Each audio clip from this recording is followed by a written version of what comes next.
بسا اوقات یہ عارضہ لاحق ہوتا ہے کہ کسی شخص کا وضو ٹھہرتا نہیں ہے، کسی کو قطرے آنے کا مرض ہوتا ہے، اور کسی کو ری کا یعنی بار بار ہوا خارج ہو جاتی ہے، یا اس کے علاوہ کسی کو نقصیر کا ہے، مختلف عوارض ہیں، یا وجود میں کوئی زخم ایسا یا پھوڑا پھنسی بن چکے ہے کہ جس سے پانی مستقل رس رہا ہے، تو یاد رکھیں کہ ایسا شخص کہ جسے یعنی پوری نماز میں مثلا عصر سے مغرب تک کا وقت ہے، یہ 1.25 گھنٹہ لیں یا فار ایگزامپل 1.5 گھنٹہ آپ لے لیں، کہ اس دورانیے میں اس سے موقع نہیں مل پا رہا کہ وہ جب بھی وضو کرتا ہے اور نیت باندھتا ہے نماز پڑھتا ہے تو اس کا قطرہ یعنی اگر قطروں کی بیماری ہے تو قطرہ آ جاتا ہے،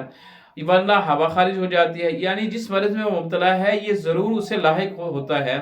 تو ایسا شخص جو ہے یہ شرعی طور پر معذور کہلاتا ہے۔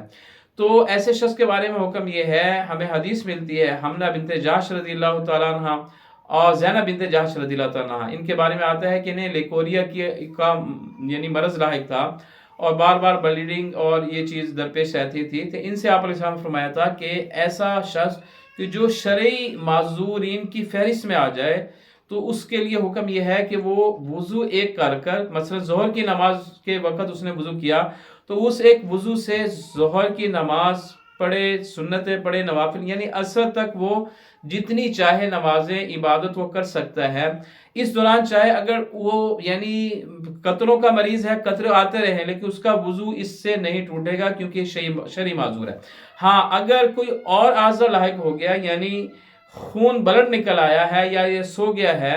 یا ہوا خارج ہو گیا یعنی کسی اور وجہ سے وضو ٹوٹتا ہے پھر تو وضو ٹوٹ جائے گا، لیکن جس مرض میں یہ مبتلا تھا اس مرض کی وجہ سے اس کا وضو نہیں ٹوٹے گا۔ ہاں جب وقت پورا ہو جائے گا، عصر کا وقت شروع، عصر کے لیے اس کو عصر 9 دوبارہ وضو کرنا ہوگا، پھر عصر کا وضو اس کا مغرب تک یعنی برقرار شمار ہوگا کہ عصر سے مغرب تک یہ جتنی چاہے نمازیں پڑھے، عبادت کرے، قرآن کی تلاوت کرے، قضاء عمری پڑھے یا دیگر جو کچھ عبادت کرنا چاہے۔ تو خلاصہ یہ ہے کہ جن احباب کا بار بار وضو ٹوٹتا ہو، یہ اکثر سوال درپیش رہتا تھا بہت سارے احباب کی طرف سے کہ جی قطروں کا مسئلہ ہے، قطرہ نکل آتا ہے، ایسے لگتا ہے، بعضوں کا ری کا مسئلہ ہوتا ہے، تو اس لیے میں جنرل بات کر رہا ہوں کہ چاہے ری کا ہو، قطروں کا ہو، یا بعضوں کو نقصیر کا ہوتا ہے، یا کوئی وجود پہ کوئی زخم ایسا ہے، پھوڑا پھنسی ہے جو رس رہا ہے اور آپ کو موقع نہیں مل رہا کہ آپ نماز پڑھیں، وضو فوراً ٹوٹ جاتا ہے، تو ایسا شخص جو ہے یہ شرعی معذور کے حکم میں آ جاتا ہے۔ شرعی معذور کے بارے میں نے آپ کو بتا دیا، حمنہ بنت جحش رضی اللہ تعالیٰ عنہ اور زینب بنت جحش رضی اللہ تعالیٰ عنہ، ان دونوں کو لیکوریا کا مرض تھا جس میں آپ علیہ السلام نے سے فرمایا تھا کہ ایک وقت میں یعنی جب ظہر کا وقت ہے، عصر کا، کوئی بھی نماز کا ایک وقت میں وضو کر لیں، اس کے بعد اس مرض کی وجہ سے تو ان کا وضو نہیں ٹوٹے گا، یعنی جس مرض میں مبتلا ہے اس سے ہٹ کر کوئی اور عارضہ لاحق ہو گیا، مثلا کسی کو قطروں کی بیماری ہے تو قطروں کی وجہ سے تو اس کا وضو نہیں ٹوٹے گا، اگر اس کی ہوا خارج ہوگی تو اس کا وضو ٹوٹ جائے گا، اس کے وجود سے کہیں سے خون بلڈ نکل آیا تو اس کا وضو ٹوٹ جائے گا، یہ سو گیا ہے، اونگ آ گئی ہے، اس کا وضو ٹوٹ، یعنی وضو توڑنے والے جتنے بھی